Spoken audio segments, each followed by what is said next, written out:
Welcome to Show Em The Dore, the only podcast that we weren't sure if it was going to keep going until a couple of weeks ago. True. And we just announced yesterday. Yeah. Sorry about that, folks. Totally forgot about you. Legitimately Legitimately knew about escaped it, my and mind. we were like, let's leave them on a cliffhanger. It's been weeks. But yeah, we're back. Some would as say never we're left. better than ever. Willem wouldn't. I wouldn't. I might. I don't know. You may. I'm kind of chilling.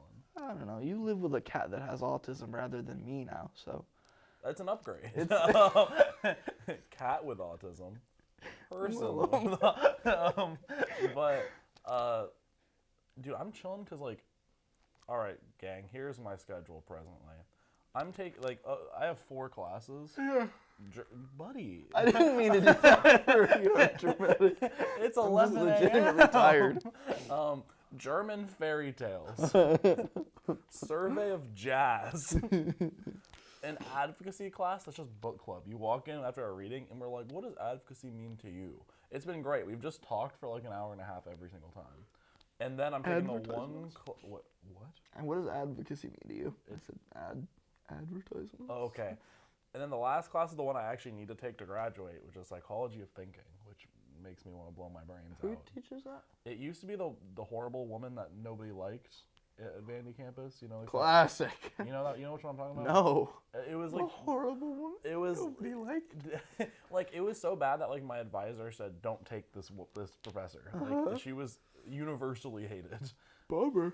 But now it's Daniel Levin, the guy who taught my 1205. Oh yeah, good for him. class, which is like, yeah, it's fine. I wish I could have just taken 1207 and 1205 like they originally said on my degree audit, so I wouldn't have had to take it in the first place. Alas, my life can't be that easy. So, I'm chilling. Willem's working 9 to 5. What a way to make a living, as the great late. I actually work Dolly 9 to Parton said. 6, 2 days a week. Working 9 to 6. What a way to make a living. 9:30 to 6. Sorry. 9:30 to 6. What a way to make a living. Like Here's the my great, schedule. Great Dolly Parton once said. Late great. Yeah, she's dead. Now she is. It's gonna be. We're gonna get like notifications on our phones, like Dolly Parton's Oh died. no. I'm like, What have we done? like I predicted. I work 1:30 to 10, 2 or 3 times. If I work it 2 times, the third day I work 12:30 to 9. I then have a day off, and then I have 2 days where I work 9:30 to 6. Wow. It's pretty consistently like that. He's a working man. I'm a working He's man. bringing home the bacon. I'm back at the Kroger, and the single most disappointing turn of events in my entire life, I work at Kroger still. But they offered me a job that pays just as well as most of the jobs I've been applying to. So we ball, you know. They love me there, I may as well say. Did you actually get formally offered?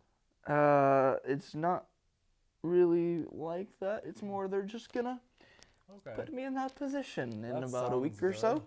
So yeah, the district manager came up to me yesterday, and he was like, "Barbara's saying you're the best," and I'm like, Because I am. I appreciate that. Thanks. You're like, Cool. And he's like, the MVP. yeah, blah, blah, blah, blah, blah. And I'm like, okay, Wayne Dodd, top 5 gayest people I've met in my life. Okay. Wayne Dodd is awesome. He is the Nashville district manager of Kroger. He's awesome. He's pretty cool. I talked to him a bit yesterday. Fully doxing this man. He's cool. He then told me, yeah, I heard you got a degree in psychology. And I'm like, yeah, I don't know why everyone's saying that. Like, it's worthless to me, but whatever. It's the psychology. adjacent. Yeah, like, it's all the same. I have a minor in psychology. Yeah, you do. All right, man. She's 21, I promise. So he's like, yeah, might call you later with some personal stuff, like a joke. And I'm like, weird thing to say, Wayne, but all right. Then he left. Thinks you're a therapist. Yeah, that's what people think. Like every time I say psychology, they're like, "So is your goal to like have a practice?" And I'm like, "I'd rather die." No. Like, that would require another decade of school. It would only be like 2 or 4 years, depending. Those are different things. I could either get like a master's in a certificate in counseling or a doctorate in whatever, and I don't want to do either of those because I wasn't good at school the first time I did it, let alone a second time. It's even funnier. The second time. But yeah, so we're back at the Kroger. If you need anything, Willem's the guy. I'm there. I get 10% off, 20% off at Fred Meyer Jewelers, which would be cool if it was not only on the West Coast. Fred Meyer Jewelers. Fred Meyer is what Kroger is in the Northwest. So like when I was a kid, I've heard of Myers, Meiger, J-E-R. Myers is different. Myers isn't owned by Kroger. Kroger owns a place named Ralph's in California. We're going too deep into this for our sports. Fred Meyer Jewelers, which is like the number 2 jeweler in America. Right behind K. Probably. Oh. Kroger is the number 1 floral like sales in America, which is like that makes really sense. There's a lot more of them than any other florist. Yeah, I suppose, but like wow, somebody should really corner that flower market. I think they have. Oh, we have evidently, man. But I'm a big deal, you know. That all to say, I work for a Fortune 40 company in management. That's beautiful. If I say it really vaguely, it sounds awesome. Yeah. What I did yesterday is I gave BP his lunch. He left for India. He went back to India to get like a knee surgery or something for 5 months. I miss him dearly. I love BP. Good dude. Getting too deep into this. But he went on his break. It's chaos. There's a line of about 15 people at self-checkout. Dude is getting mad over here at the like conveyor belt self-checkout because he's just doing it wrong and making it mess up. And I'm like, buddy, settle down. I'm sorry you had to wait in line for 10 minutes. There's no need to be this mad about this. And he's tossing stuff, trying to get it past the sensor, and that's making it worse because the sensor's like, that's the one thing I don't let you do.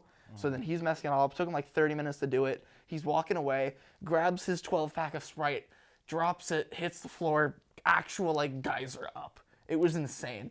Sprite shoots up into the air about 10 feet, all over the floor.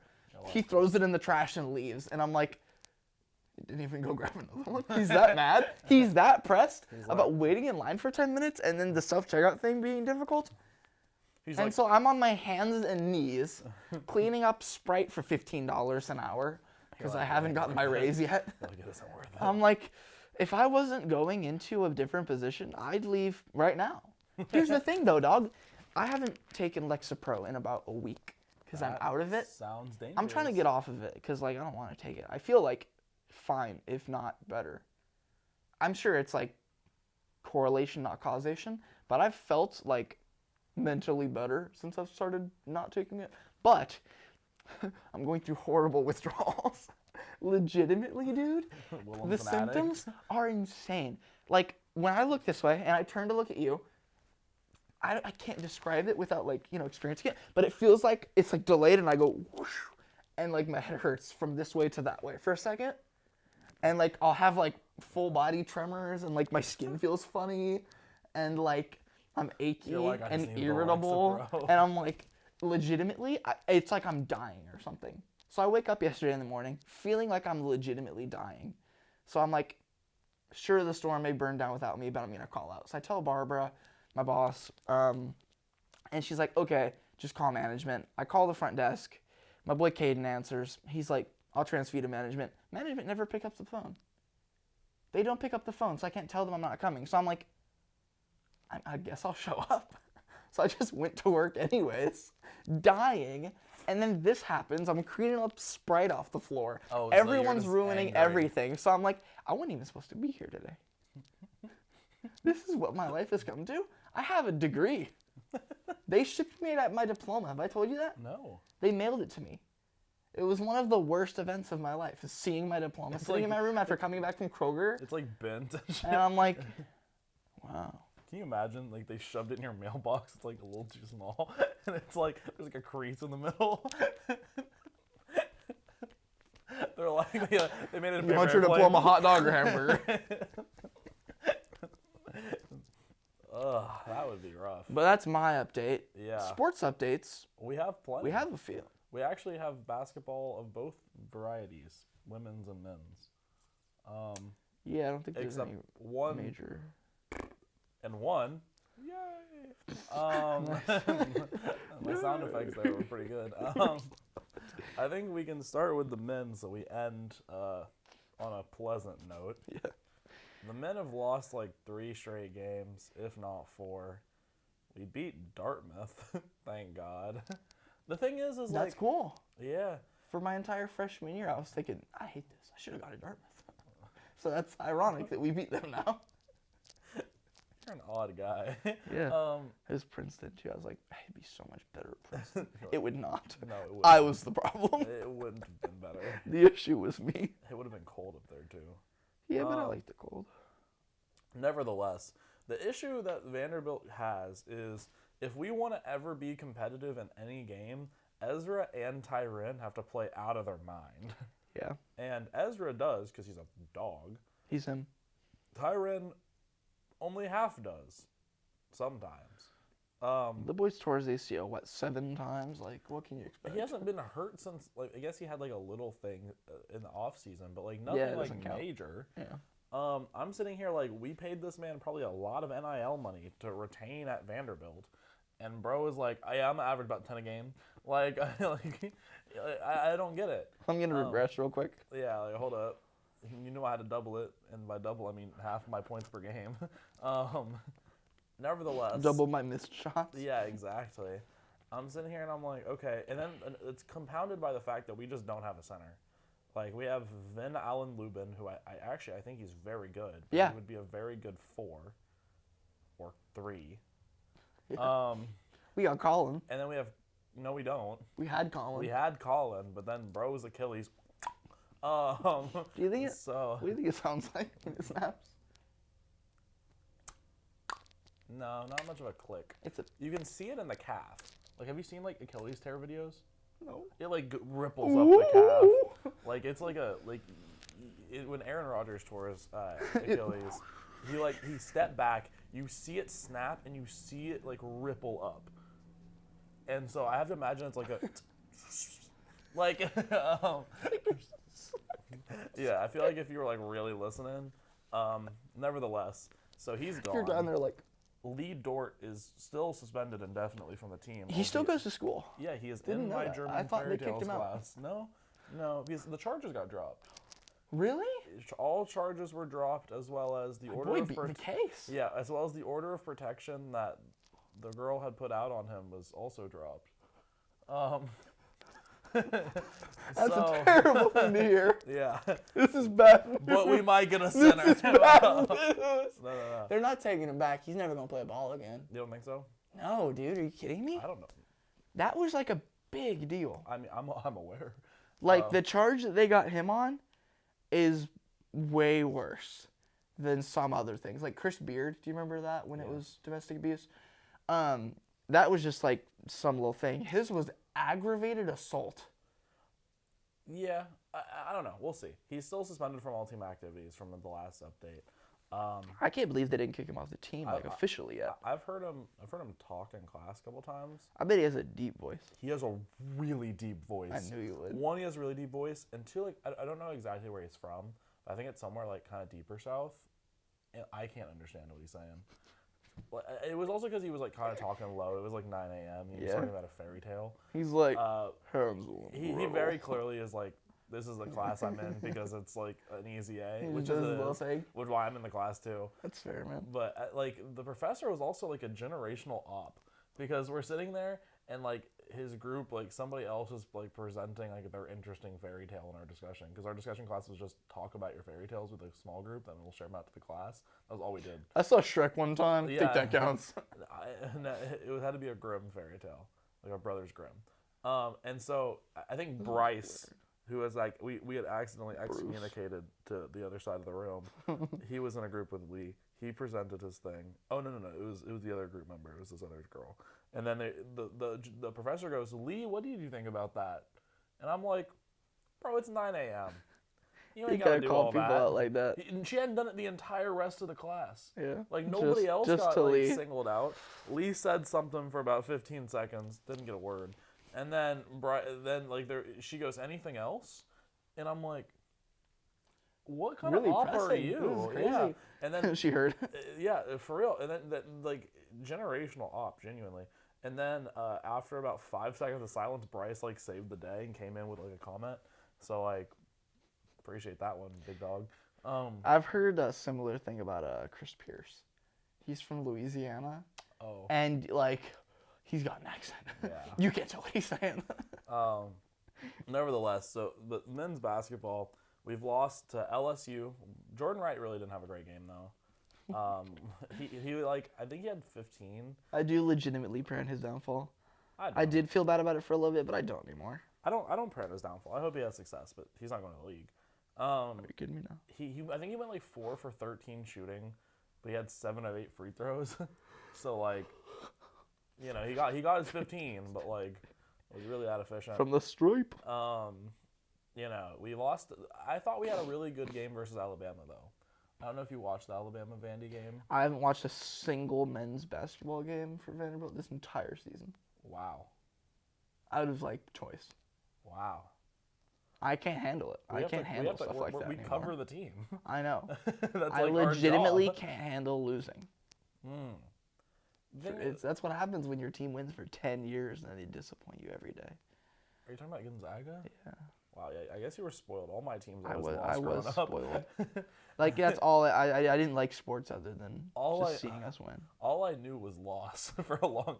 You were molded by it. I knew nothing but loss until I was a man. Like I'm Bane over here because I picked the Vols and the Titans. I'm like, you don't understand the 2 and 14 seasons. You weren't there. What does he say? Yeah, he's like, you merely adopted the darkness. I was born in it. Yeah, that was better. That's exactly what he sounds like. Yeah, exactly. Like, you know. Pretty solid. Yeah. So. Nevertheless, there's nothing really good to report on that No, front. not at all. Like, I think How's Miles Studi doing? he's doing pretty well Ugh. at SC. I pray on his downfall too. I pray on his more than Jordan. I think Jordan's a good guy. Jordan going to his hometown school, like, I guess I see it. I don't like it. Because he was Jerry Stackhouse's guy, you know? Yeah, he was like the dude. That was like a big deal. Wow, South Carolina got beat by 30 by Alabama. Let's see what the old Studer did. 0 points, 0 for 3. Classic. By the nickel. 0 for 3 from Every 3. time I've seen one of those. Ooh, 2 rebounds. Anyways. Let's go to his other game against Mississippi State that they actually won. SC, Studi, 15 points. Good for him. The thing is like, let me just go to himself and go to his game log. The thing is Studi is like streaky. So like, for instance, he had the 0 point game in 29 minutes versus Alabama as a shooter, which, you know, but then it was 15 points, 16 points, 14, 10, 7, 15, 4, 11, 1, 12, 7, 10, 21, 10. Probably puts up 13 and a half, 14 on average. He averages 10.2 points a game. My math was bad. 4.1 rebounds, 1.3 assists. Wow, that is 0.8 steals. He shoots 43% from the field, 39% from 3. Not bad. But then, you know, if he has another game like versus Alabama. Here's the thing, man. If he was still here, he'd be playing the 4. I'll tell you what. And he's 6'7", 6'8". Yeah. He's the tallest player on our team. Yeah, guaranteed. Or your money back. Then I'll move and slide you down the 3 miles is up. Down low. We're playing 5 out. Oh my. Pretty much it. So like, essentially, if anybody has anybody remotely tall, it's just over. a free 2 points every single possession. And so we kind of get clowned by that a little bit. We kind of just have to. You get clowned by a lot of things. Yeah. How long does Jerry Stackhouse last? I don't think they'll fire him mid-season. Yeah, I think that's. I just don't think it's gonna happen. I don't think it's necessarily a bad thing. I just don't think they'll do it. Yeah. I hate to see a coach get fired mid-season. I don't think it really does anything. Yeah, like, you're not going to win. You're not Your like new coach isn't going to succeed. You're not getting like a jump on anybody. I remember when the contending Milwaukee Bucks fired Jason Kidd, like 40 games into the season. Really? And it's like, I feel like Jason Kidd wasn't a very good coach. He's terrible. No, him and Steve Nash. Speaking of Steve Nash, I got stuff to say about him here in a minute. Wow. But wow. It's like, dude, what? Like, yeah. Jason Kidd wasn't a good coach, but he's got Giannis. So, like, you just got to tell the, like, you know, keep him functioning, and you're gonna probably make it to You're like a 6 like the conference finals, probably. Yeah. You know, if you fire him, you got some weirdo struggling for a while, and then I think they hired Mike Budenholzer, maybe. I don't even remember. I don't care about the NBA anymore. I've stopped playing 2K the past couple years, and I don't know anything, legitimately. Like, my basketball knowledge is 2020, 2019. Willem's just not a sports That's fan. where I tap out. Like, I've lost it, man. I've legitimately fallen off. The first host of a sports podcast who doesn't like sports. I'm like the Nikola Jokic of where he's just podcasting. He's like, I have to be here another 2 months to play in the He's like, finals. no, I have to go see my horses. Exactly. What? I What are you mess with it, doing? though. I love him. He's like the best player in basketball. He just doesn't like it. I enjoy this. I just don't do it enough. You know? I heard I heard an interview with one of the Suns and the Nuggets players, and they were like, yeah, Jokic doesn't like want to be here in the offseason, but when he's here, he's like, he loves the game. Like, Really? yeah, it's not like he doesn't love the game. It's that like he understands it's not like It's not his life. it's not his life. Which I mean, I Is think he that's like? Does he have a kid? Is he married? I think he's married, but I don't know if he has kids. I feel like if he ever does have a child, he's done. Oh yeah. No, if he has a kid, like he is a person that's like, I'm a father. It's I'm over. not gonna be away. Yeah. I'm not gonna be away from my kid for 8 months. Here's a the year. thing. He might be. He He could end up being the biggest what if in all of NBA history. reminds me of was it Barry Sanders? He was like 2 yards away from the record, and they're like, Barry, run the ball, and he says, nah, I just want to go home, and he declines the coach's call to run the ball to break the rushing yards record. I don't know. I heard a story like that. I think it was Barry Sanders one time, and it was like, it's saddening to me. It's like, dude, you're like just a handful of yards away from either single season or career. I don't know. This was a long time ago too, and he's like, I just want to go home. That's the quote. It's like, dang, dude, you just like lose it for the sport. That's tough. It's sad, you know. So I think Giannis worried me a little bit when he had kids, because I'm like, I could see him leaving the sport pretty early. Jokic has no chance of staying in the league for the next 5 years. Like, if the man has anything going on outside in his life, he's not playing ball anymore. I don't know. And like, he's great. He's cool, you know. I like watching him. I respect him. I think it like reminds the national population that like these people are also people. It's not just like commodities. Yeah. Which I feel like a lot of people view professional athletes, even college athletes, Yeah. as commodities. Amateur athletes. It's Yeah. Jokic just, you know, he goes back to he's a guy. Serbia and That's like where he races wants to horses and stuff. That's where he wants to be. He's not a basketball player. He's a dude. He's a He's guy in the NBA who loves playing basketball too. and is like He's the very good at it. best. Yeah, and he's right now the best player in the world. But you know, ain't nobody better than him. Crazy. But Steve Nash. okay, Do you know where he went to school? I did. but- Santa Clara. Sure. Oh, okay. I see where this is A going. couple nights ago, Gonzaga went to Santa Clara to play a game, you know. Sure. They hadn't lost to Santa Clara in 26 games ranging back to 2011. They were ranked number 24. So if you lose, you're unranked. It breaks the streak of, you know, 12, 13 years of beating Santa Clara. They've been ranked for 144 weeks of basketball, which is by far the record. No one's even, I think Houston's second with like 60 weeks. Steve Nash is there. Steve Nash He gets on the floor. hasn't been to Santa Clara in 25 years. He's like, yeah, I've been around the campus. I just haven't been to a game in like 25 years. It's like, yeah, this dude doesn't care about basketball anymore. He coached the Nets, sucked, and now he does not care about ball. Like, it was like weirdly evident Was it in the his Nets or the interview. Suns? Oh no, he goes to the Nets. It was the Nets. He played for the Suns. He coached the Nets with the big three, Yeah. which like was built to fail in my opinion. Yeah. But like Steve Nash is a Three ball bad dominant basketball coach. Are you kidding me? I like that they got DeAndre Jordan. That made me think, okay, they're making okay moves as an organization, but he's back there pretending like he still cares about the game, you know, on the sideline like Gonzaga's getting like killed first half. It's like 10, 13-point game. 4-5 minutes to go in the first half. Anton Watson becomes the greatest player there has ever been. He put up a career high 32. Yeah. He made stupid shots where it's like no basketball player should ever make these shots. Much they less went in. attempt them. But like he just did it, you know. He had to. It's just what you do. I think it's a 6-point game at the half, but it was like momentum's clearly Gonzaga. Gonzaga goes up like 4-5 second half. They sub in Steve Nash. Gonzaga subbed in foul trouble. What's his name? He's a Wyoming transfer, big guy, strong. Typically very good. One of their best players. Puts up 15, 16 a game. Primary scorer. He sucks that game. 4 points, 4 fouls at the time. Legitimately disrupted the flow. Santa Clara comes back. We sub him out, get this kid Braden Huff in from Illinois. He's a freshman, weird, lanky, tall kid who can shoot and do stuff for some reason. Shouldn't be able to. You kind of look like Chet. He killed it. It was awesome. Ryan Nembhard was playing a great game for the first time at Gonzaga. Most disappointing player I've ever seen at Gonzaga, let me tell you. Terrible season. I never want to see him have the ball. Every time I'm like, please pass the ball. And my mom and Anthony are like, he's a great player. He was. Not at Gonzaga. Sucks. Great at Creighton. Terrible season so far.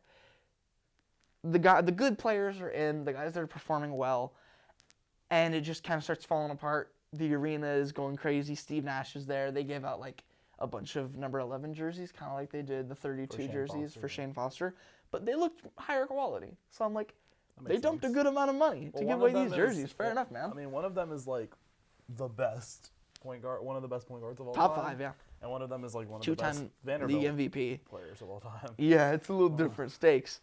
It's a 1-point game. Ryan Nembhard taking 1-on-1 free throws to go up 2, maybe 3, misses the first. Dude comes down with it. Adama Alpha Ball is his name. He's a dog. I don't remember where he transferred from. He's crazy. Goes up there, weird shot and one. Bad call in my opinion, but still 1-point game. Misses the free throw actually. Oh, so ball don't lie. Ball does not lie. Anton Watson with the rebound. 4 seconds left. Should have been about 4 more because they called the foul and then it rims for a second and then goes in. The rule is the clock stops at the time the foul is called. So Gonzaga should have 8 or so seconds. Okay. They have 4. Anton rebounds, takes it down the court, throws a terrible pass, picked off, game's over. It was ridiculous. I'm so sorry. There have been horrible calls in my watching Gonzaga days. I knew you were fuming watching this. It was legitimately one of the worst times of my life. Yeah, Willem texted me. Because I was furious in the first half. Second half, I'm like, this is cool. I'm having fun again, you know? I'm joking around with Anthony. It's great. We lose. And I'm like, why am I getting, like, so pressed over a basketball game? I cried. It was, like, embarrassing. I was talking to Brooke about it. I'm like, I shouldn't be this angry about this. This is, like, a thing. My parents watched Gonzaga sports, or Gonzaga basketball a lot. In 2011, they had this kid named Austin Day as their best player. Okay. Weird guy, 3 blocks a game, 45% threes. Weird player. I saw stats for the first time the other day. He didn't win games, is the thing. Okay. My parents couldn't handle it. They were like, this is terrible. We watch games and are furious for days. We have to stop. So we stopped watching basketball until the national championship season in 2016. So this is like, we have a history of being bad about this. Horrible. It's because y'all aren't raised with loss. We are not used to losing. Buddy, that's all I knew. When you're ranked for 144 weeks, you don't know why you're losing to Santa Clara for the first time since 2011. There are a lot of kids that haven't been born. I think that is the most thorough analysis of a game I've ever given on this podcast. And it wasn't Vanderbilt. I just don't get infuriated at Vanderbilt like I do with Gonzaga because I've been a Gonzaga fan for 20 years. Yeah. Vanderbilt is disappointing, but like, you know, they've given me a status quo, you know? Yeah. I've been to maybe one winning football game. I think the only time I've ever really gotten mad about a Vanderbilt loss was some baseball. Yeah, because you're supposed to win. It's not even that. It was so disappointing. I've never gotten mad, but I've been like frustrated. Yeah, frustrated and just disheartened because it's like, dude, this is the one thing we had. Mm-hmm. The last 2 seasons, honestly. For baseball, you mean? Yeah, it doesn't make me excited to watch this next season. Oh, I'm very excited for this next season. I think I'm gonna watch it and it's gonna be good, but because of the last 2 disappointing years. The games. Yeah, are you kidding me, dude? I don't look forward to it, and I know in the moment it'll be like, okay, this is good. We win. This is nice. I do love baseball. Yeah. It's a great sport. But at this point, because of the disappointments postseason, it's like, dang, dude, I don't feel good. I can justify last season because of injury. The year before was just like, come on, dude. That was the Got a only phenomenal time team. I've ever been like. This is stupid. That was the only like 2 seasons ago in the Super Regional at Oregon State was the only time I've ever been like, that was a horrible decision by Tim Corbin. Yeah. And it was to not send Enrique Bradfield in the game versus Oregon State to win.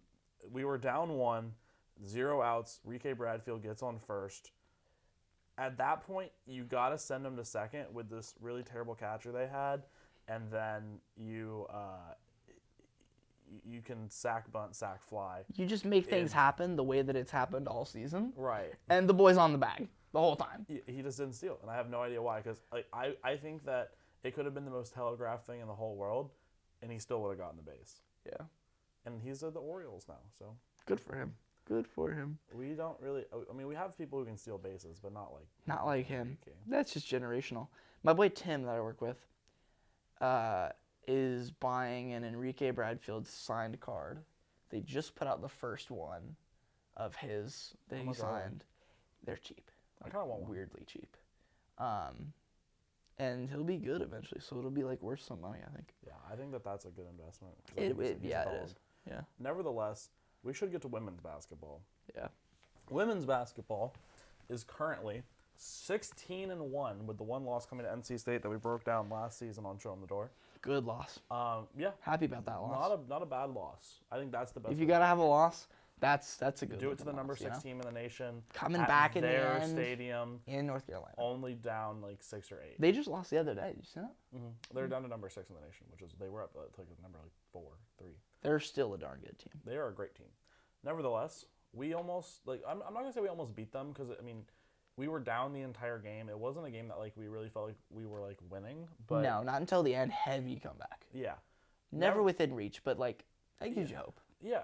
The thing is, but if you can play that well against a team that good, for a while, you know, like what happens when you play the 20th best team in the nation? You know what I'm saying? Exactly. Anyway, and if you've got to come back, you have experience being down 20. You know, even if you didn't win, it takes something. That was something again the Gonzaga never did, so that's why they didn't do well in the tournament. They've never had to play from behind. Yeah. Ever. Yes. This team has experience playing really good players. The thing is, playing from behind and winning. So I watched the entirety of the Florida game. When was that?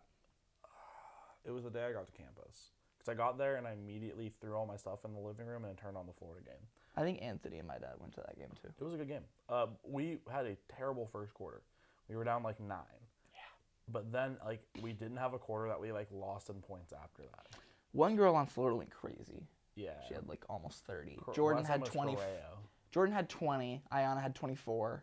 Mm-hmm. Pretty balanced, low scoring the rest of the way. The thing is, like, so here is what I see when I see Vandy women's basketball.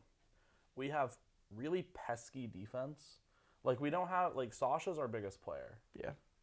And Sasha's great. Like, genuinely a great player. But like whenever she's not in the game, like we have a really big size disadvantage. Yeah. That's fine. Whatever, right? We have great guard play. The only issue that we consistently have is turnovers. We turn the ball over. In the SEC, I think we've averaged like 20 turnovers a game. It's not phenomenal. No, we're still 16-1.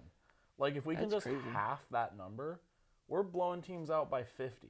Like, I'm telling you, but like the turnovers, like it'll be weird turnovers where like we'll have the ball like on like the left wing and we'll be trying to get an entry pass like really telegraphed, and then like after like 3 seconds of kind of awkward like, oh, is she gonna get position? They just kind of throw it in and then get it tipped and that's a transition bucket. It's a weird with the game plan that we tend to have with the talent we tend to have. It's a lot of like girls who can get buckets one-on-one. Yeah. It's not like it's a big running plays and passing a billion times a possession offense, which tends to be a lot higher in turnovers. Yeah. So it's a little bit odd, given that this is typically a lower turnover offense. The thing is, it's just, like, I'm telling you, it's just like what ESPN categorizes as bad pass turnovers. Yeah. Like, I don't even, it's just... weird stuff. It's just like it's passes that like they know not to make. Yeah, you don't make that. Like it's like if you have to dribble to the side and then make the pass, like okay, that's what you do. You know, it just feels like they're very landmark oriented. Yeah. Where it's like, okay, Sasha's gonna get the ball on the right elbow, and like that's fine. But like if she has to get the ball one step to the left of the right elbow to make sure she gets the ball in, like how much does that really matter? You know what I'm saying? Mm-hmm. And they'll just be like, there will be like 10 of those a game, where I'm like, that was just like a kind of poor decision, but it's like a very preventable poor decision. Oh yeah, you kidding me? You know what I'm saying? Like I've made a million bad passes in my life, Exactly. and then like, oh, you know, that was a bad pass. That's something you learn from. And it's the super it's easy the most mistake. treatable offensive issue. I think like our offensive issues are simply that. Like we have great shooting, we have a really good post presence. Sasha's great. We have amazing we have high percentage shooters. Good rebounding. Yeah, like Jordan Oliver, great rebounder. Yeah. I've never seen a rebounder that's like that kind of she's like not a very tall girl. Yeah. But she can rebound like no other. Yeah. I'm telling you. You know, Jordan Cambridge also. She does everything. Jordan Cambridge is the Russell Westbrook of she went down women's college basketball. in the Florida game, and I was like, it's over, because like she went down, like grabbed like the knee that she has like the brace on. Yep. And I was like, oh no, like that. I was genuinely scared. I haven't been that scared over a player injury since Brew McCoy got hurt in the Tennessee South Carolina football game. Oh, Brew McCoy. Yeah. I love Brew McCoy. Then you see her go, I'm cramping, and I was like getting like that. We're and cool. I was like, oh thank God. Like she got up and nailed her free throws, and I was like, ooh. We also get a lot of free throws how we play. Yeah. Like there was you know how when you were watching ESPN and they'll like pull up like the thing, it's like free throws, this out of this for each team.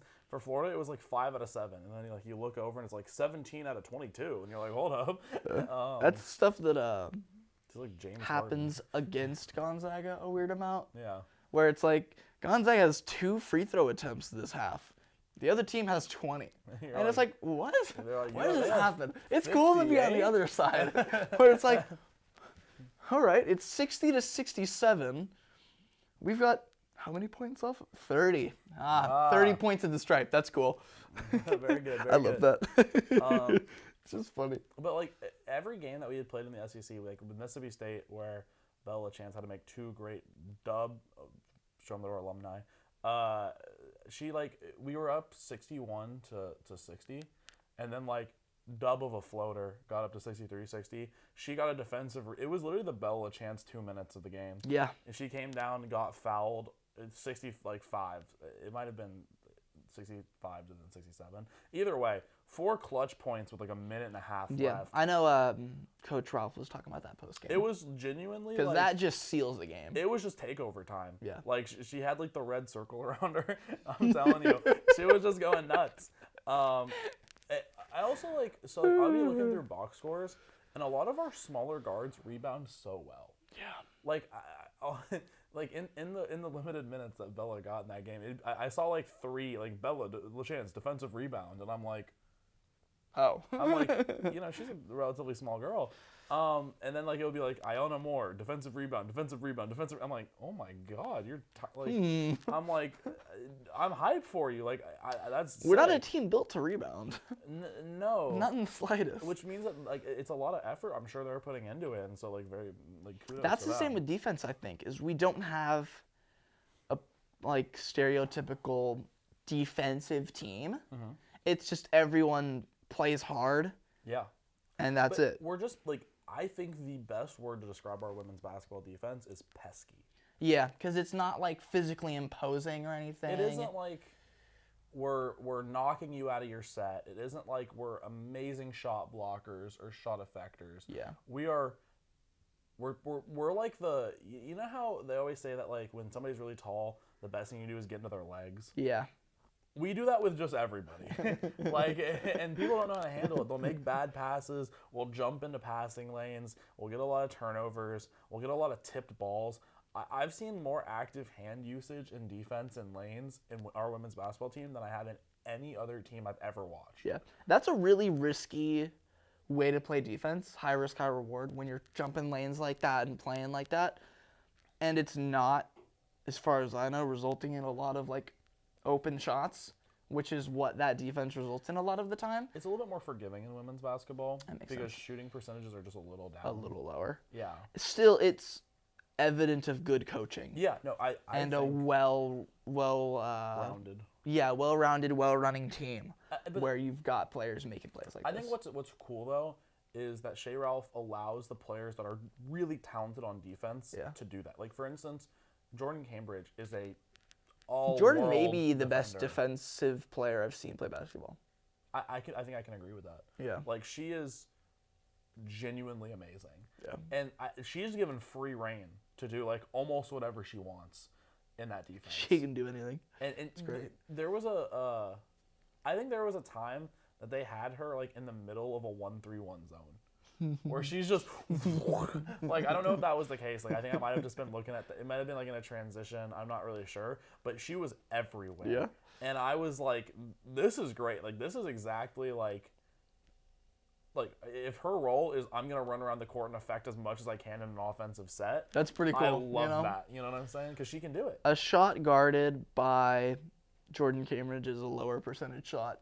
So if every player, when they get the ball, is defended by Jordan Cambridge, shooting percentages will go down dramatically. Her 3-point is like getting crazy this year as well. She is kind of She's just like clutch with it. She's just nice. She's been nice is the thing. Yeah, Like, she's been nice. I think it was our sophomore year Yeah, because when she couldn't play went last year. crazy. Was on the Naismith Defensive Player of the Year award watch list, What could have been shooting last well, doing great. I think we had a solid team last year, and it was disappointing that we didn't have her there. It's like, it could have been great. But this year, I think the team is built the best it's ever been. Sure. But like, we did well into the SEC tournament last year. I know, if we just had, one of the best players in the SEC. We had like a 6-person rotation. I know, and that's people are playing like 40 minutes a game. Yeah. Like we're getting to like the age where like players that played years ago don't play anymore. And it's weird to like grow with the program, Like I remember I'm aging out too. Shoot. Brian Chambers. She was cool. She graduated like 2 years ago. I don't even know who that is. She's got music up on Apple Music. It's hard. Is I it like good? it. Yeah. I think she just has like 1 or 2 songs, but like it's nice, Yeah. It's cool. Kensley Cheeseman. She's old now. Balling at Belmont, and she's old. Wow. That's crazy to think, Yeah, she's been a recurring character in these seasons. I know, for years. Like that's years. consistency. That was probably that's season production. 1. It was season 1 because she was a freshman. We were sophomores. We were laughing about her name at the age of 19. A stupid joke about cheddars. Do you think Cheeseman likes cheddars? Crazy joke. Generational, honestly. I'm telling my grandkids about that. Yeah, exactly. They'll be like, that was not funny. But I'm like, you had to be there. Yeah, you had to be there. Watch You're this like, on watch YouTube. it, And they're like, YouTube ended 50 years ago, Grandpa. You're like, I'll keel over and die the day that our stuff goes off YouTube. I'll tell you that right I'm going to now. delete it today. We lost 2 subscribers. Who unsubscribed? Which one of from you Show Em The Dore? unsubscribe from our channel? 2 of you, to be clear. Who unsubscribes from channels on YouTube? I do sometimes, but like not when they don't post. Yeah, you gotta manage your subscriptions You're like that. It's like what is it? Instagram followers where you're like, oh, Yeah, get my you're like- ratio up. I go through my Instagram followers every once in a while and be like, I just don't need to see all you people every day. So I like unfollow a lot. YouTube, I don't even know who I subscribe to on YouTube because it doesn't matter. To somebody who hasn't, I'm still subscribed. I think to somebody who hasn't posted a video in 10 years. Yeah, Like on YouTube. as you should, because YouTube subscribing is like eternal in a way. You know, It's like you subscribe, I'm you with should never unsubscribe. There's no reason for you to unless we like do something heinous. Yeah. Which I mean, we did have. You haven't done anything heinous, have you? I don't think I have. We did have the problematic episode. Yeah, but that wasn't that bad. That was a long time ago. We've since changed our ways. Yeah, we've repented. Yeah. But nevertheless, women's basketball is going brazy. We're tied for first in the SEC. We play tomorrow versus Mizzou, who is literally the worst team in the SEC per standings. And so we're going to kill them. I'm probably going to go to the game, I'm thinking. I think that'd be fun. That's tomorrow, you said? Tomorrow at noon. If you go to the game, go see my dad and Anthony. I'd They'll love be to. there. A little behind the scenes stuff for you people to go say hi. Look I'm for a- someone who looks like me, but older and younger. I'm gonna yeah. I'm gonna try to be like front row, like pounding the table. Exactly. Like this guy gets it. This guy gets No, I'm gonna be getting hype. That's something. Nevertheless, I think a couple football updates which are interesting. updates. First of all, do you see Nick Saban retired? I was thinking about this last night. I think with the way that, in a way, the world and sports kind of Have changed. changed around 30 years ago with like media and everything and like scouting and stuff. Like back in like, the days of Bear Bryant, recruiting was literally, yeah, I heard this guy's pretty good, They're like, That's it. They "Hello, knock come on to doors Alabama." and they're like, "You look big, son. You want to play for Alabama?" Like the They had Forrest Forrest Gump. Gump stuff, realistic in a way, Yeah. Where it's like a kid runs fast, I'll sign him, Yeah. That's how it was. Sports has changed a lot, I think, in the 90s, and so it makes sense that just after that time when sports is being revolutionized, you get generational coaches. Greg Popovich, for example, who's still in the league somehow. Nick Saban, Bill Belichick, Pete Carroll, people like that, where it's like, these guys are the greats. So time-wise, it's been about 20, 30 years since like sports has changed dramatically. So it makes sense that it's about time for most of these people to retire. I'm thinking Coach K, Roy Williams, Jay Wright, Mark Few even. I hope he retires. Sad to say. Do you think Tommy Lloyd come back? I was in the bathroom the other day, I think about this. Legitimately, it haunts me. Okay. Hold on. It makes sense that like it's about the time that people start retiring, and it's sad Do you because know- the next about 5 years is just going to be great coaches calling it quits. Do you know who Alabama hired? Yeah, they hired UW said. what's his name? Don't tell me.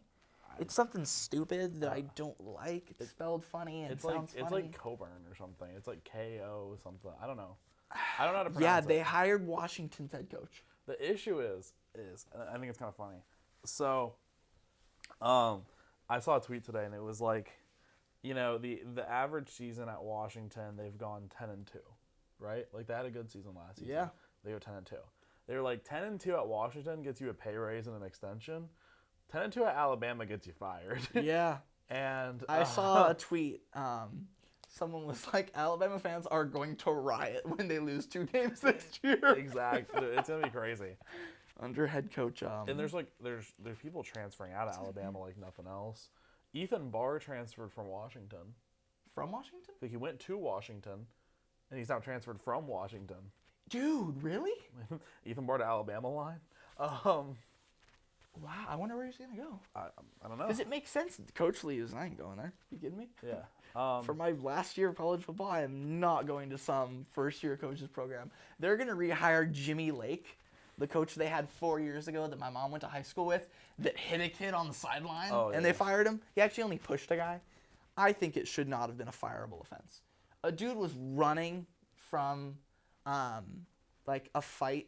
He was, like, being pushed off the field into the sideline, and Coach Lake, like, kind of pushed him away from him. Not in, like, a, like, not in a Bob Knight kind of way. But here's the thing. Bob Knight did that stuff, and he still coached for a long time. So Jimmy Lake must not have been a great coach. Sorry to the Central Valley High School graduates. But nevertheless, that's crazy, dude. It's an interesting hire, and I don't know. I thought they would try to poach Kirby Smart from Georgia. Crazy. I mean, Crazy Kirby stuff. Smart. He's the best coach in college football now. Yeah, I'd say so. But like he was the Alabama defensive coordinator, right? Yeah, a long time ago. Okay, I didn't It's know if weird you how knew. like the big teams have all had the same coaches. Well, it's because Nick Saban's coaching tree is just insane. That doesn't make sense. Like Because Saban was at LSU. Kirby Smart at Georgia, Lane Kiffin, Ole Miss, Billy Napier, Florida, Drinkwitz for Missouri. Like a lot of SEC coaches are just Saban assistants. Like Football- Steve Sarkisian for Texas. Yeah, football's a little different than any sport in the way that it's such a big thing that it takes a lot of coaches to run it well. Yeah. So you have more coaches like getting big opportunities. Like in basketball, pretty much you got to be the head coach to really get a bunch of experience. With football, you can be the offensive coordinator and get experience to then be like, okay, I can go be a successful head coach. You can't do that in basketball. So in football, you've got an offensive coordinator and a defensive coordinator that under a really good program ran by Nick Saban, you're going to get head coaches out there like you're putting out NFL players. You know that which is just insane. I think there are 7 head coaches that were on the 2011-2012 Washington Redskins offensive staff.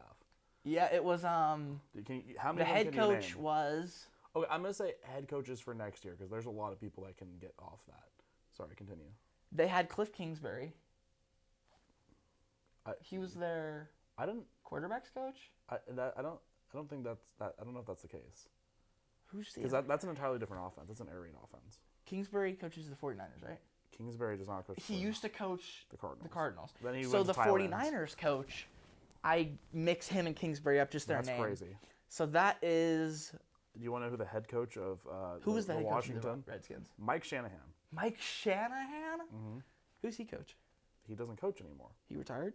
Yeah. How long did he retire? Or how long ago did he retire? Long ago. Like, because his son is the head coach of the 49ers. Which, is it Kyle Shanahan? Kyle Shanahan. Kyle Shanahan. It's the Shanahan coaching tree. Did they coach together? Did Kyle Shanahan coach the Redskins? He was under Mike, but yeah, he was their offensive coordinator. He was their offensive coordinator. He is like... Who's their defense coordinator? I don't know, because the defense doesn't matter. Doesn't matter, because it's the Shanahan It's coaching. a Shanahan offense. It's not there is no defense. You had Tavon Austin, that's it. No, that was not him. I mixed him up with number 11 on the Redskins. I don't remember his name. Santana Moss? No, he was cool for a couple of years. I don't remember his name anymore. Pierre de Garçon? I do like him. He was running back, wasn't he? No, he's wide receiver. Oh.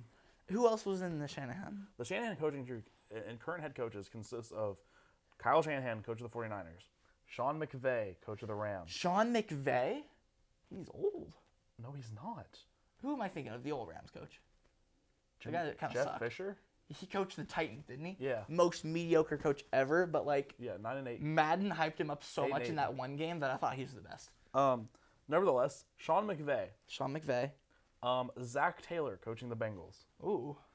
He was also on that staff. That I didn't know. Oh gosh. Mike McDaniel for the Dolphins. Mike McDaniel, what was he, 20? Legitimately, he was like really, really young?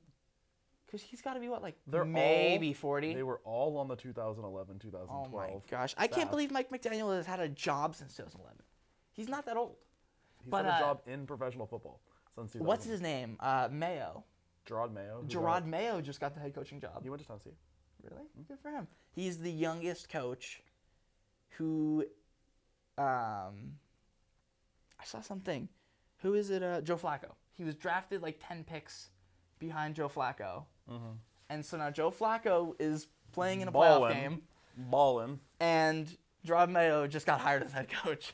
Weird how that works out. That's insane. I did see that graphic of the Washington I want to find the other staff. one. Because I know the one that's going to get a I just head can't coach remember. next in this coaching cycle is Bobby Slowick, who is with the Texans currently as an OC. Offensive coordinator, yeah. Is he going to go to Tennessee? I wouldn't mind it. I would like to see that. I want the Lions OC. The Lions OC would be good as well. I think Vegas has Matt that number too. LaFleur Matt LaFleur? was on that. He's 38. Yeah, he was the Titans OC before that. Matt LaFleur. Wow. Mike McDaniel, Matt LaFleur, Gary Kubiak. Gary Kubiak. He was head coach for a long time. Sean McVay. Yeah. Where's the rest of them? We've got a graduate assistant, Bill Belichick. No, dude, I'm telling you, the Shanahan coaching tree is just insane. I have to find that graphic. And then under Kyle Shanahan, there's the dude in New York, Robert Saleh. Yeah, he was a DC though. Oh, yeah, you're right. Who is their offensive coordinator? They didn't have a good offensive coordinator. They had a defense. That was their whole thing. Washington I'd be forgetting this stuff, man. Redskins offensive staff. Okay. Gary Kubiak coach. Okay. Offensive core staff. So we have head coach Mike Shanahan, offensive coach Kyle Shanahan, quarterbacks coach Matt LaFleur, tight ends coach Sean McVay, offensive assistant Mike McDaniel, offensive line Chris Forster, Jim Haslett was a defensive coordinator who was a head coach for a long time. Jim Haslett. Defensive backs Bob Slowick, who is now an offensive coordinator because he was just there to get a job. That's odd, man. A lot of coaches like will me. start on one side of the ball and then like learn and do the other side.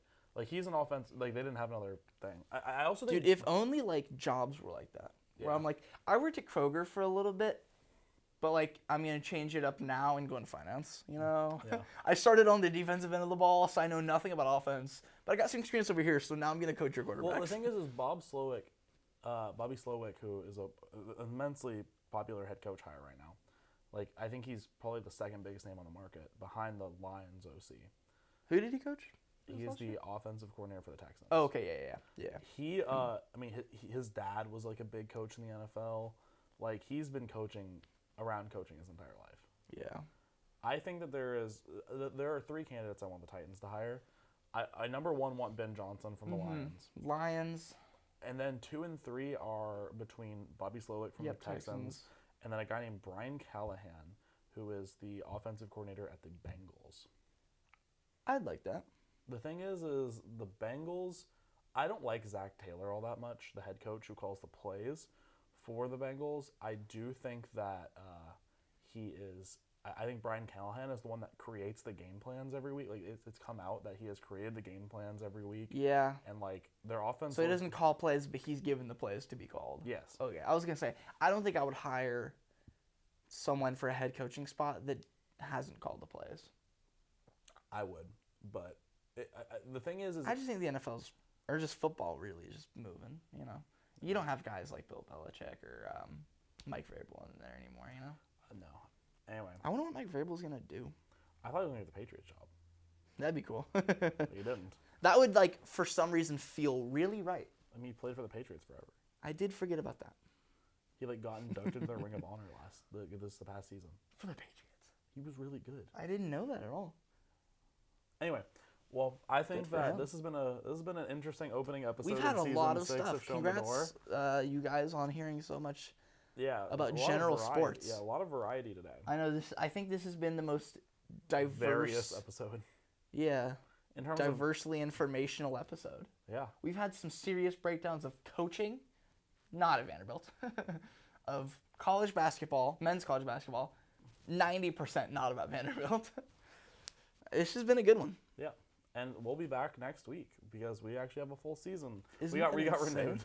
We got renewed, dude. Um, The media reps, Yeah, exactly. We thought Me? we were getting canceled. Yeah, exactly. the execs, Chris, he said we're good. I gave us funding again. Funding was putting $3 in Willem's pocket. Dude, I wish. Are you kidding me? Funding was like, I found 75 cents around the store the other day and bought a donut. Legitimately. I collect I knew quarters that- that I I knew- find.